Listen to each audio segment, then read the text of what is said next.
Today, we're bringing you a report straight from the front lines of the conflict in Ukraine, where a recent video has sparked significant attention worldwide. Ukraine's military has released intense footage showing a daring operation by Ukrainian special forces. This operation reportedly led to the elimination of 10 Russian soldiers in a trench, marking a significant moment in the ongoing conflict. The footage, which was made public by Ukraine's special forces this Monday, reveals a tense encounter in the trenches of southern Ukraine, a region that has seen fierce fighting. According to the military statement, the Ukrainian troops executed a stealthy approach, taking their adversaries by surprise from behind. This tactical maneuver was a part of Kiev's broader counteroffensive operations. The video, captured by one of the soldiers involved, showcases the precision and timing of this operation. Though the exact date and location remain unspecified, it's believed to have taken place in the strategic Zaporizhia region.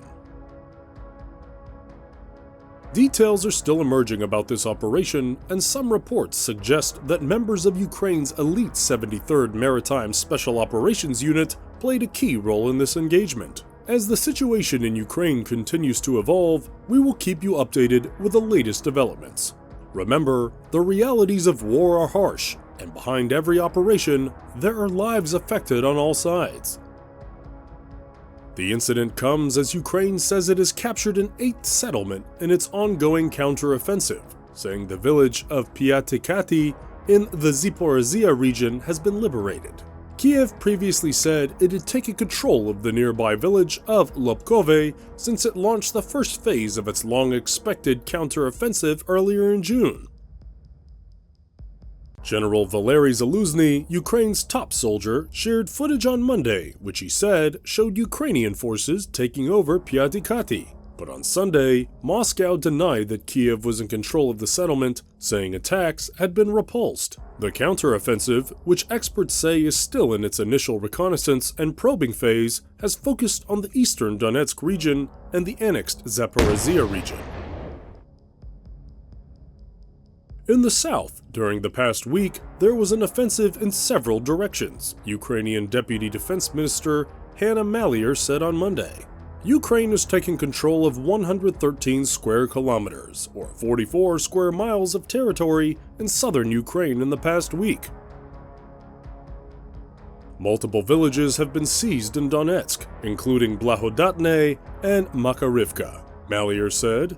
Ukrainian forces continued counteroffensive actions on at least 4 sectors of the front on June 18th and made limited territorial gains. The Washington-based Institute for the Study of War, or ISW, think tank said on Sunday. However, Kiev's forces may be temporarily pausing these counteroffensive efforts, the ISW added, although this would not mark the end of Ukraine's concerted push against Moscow's troops. In the past week, more than 4,600 Russian soldiers have been killed or wounded, Maliar wrote on Telegram on Monday.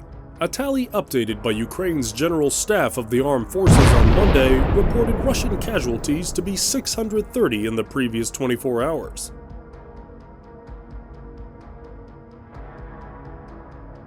On Sunday, Russia's defense ministry said Ukraine had lost up to 950 troops over the past day. Russia appears to be doubling down on glide bombs and ballistic missiles, unsophisticated, inexpensive bombs difficult to intercept, as well as drones, as its strategy for inflicting a new wave of destruction on Ukraine's cities and infrastructure. Since December 29th, Russia has launched almost daily barrages of drones and missiles of various types at Ukraine to probe for weaknesses in its aerial defenses.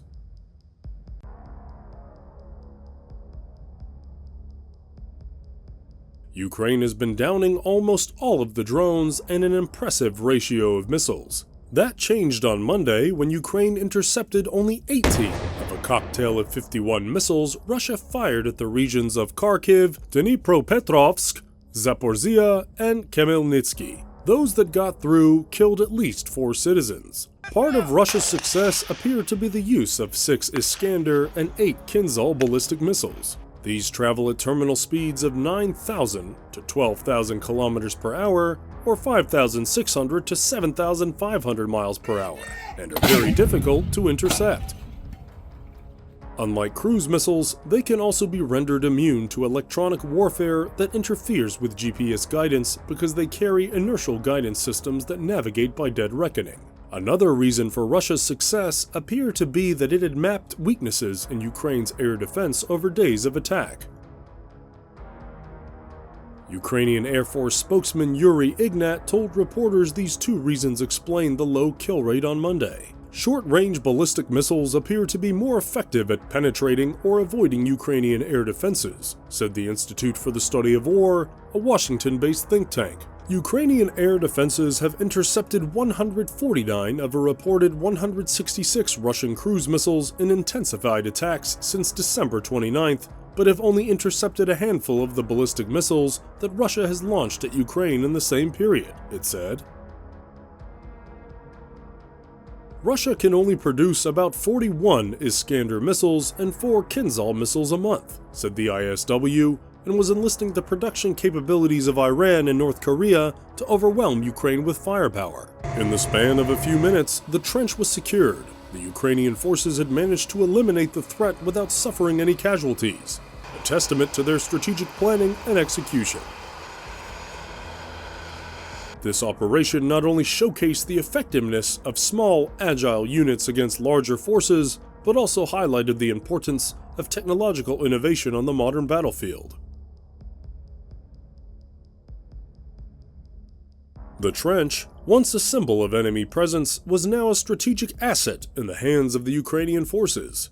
This victory, though small in the grand scheme of the conflict, was a morale booster for the Ukrainian soldiers and a demonstration of their resolve and tactical superiority. Don't forget to like, share, and subscribe to our channel for more captivating stories from the front lines of history and modern conflict. Your support helps us bring these stories of valor and strategic ingenuity to light.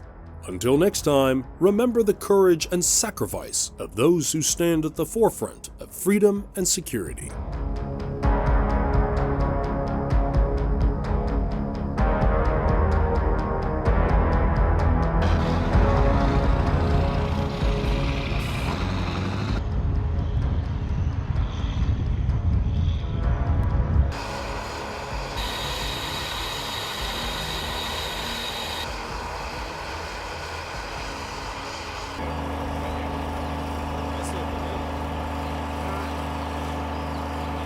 Крышка.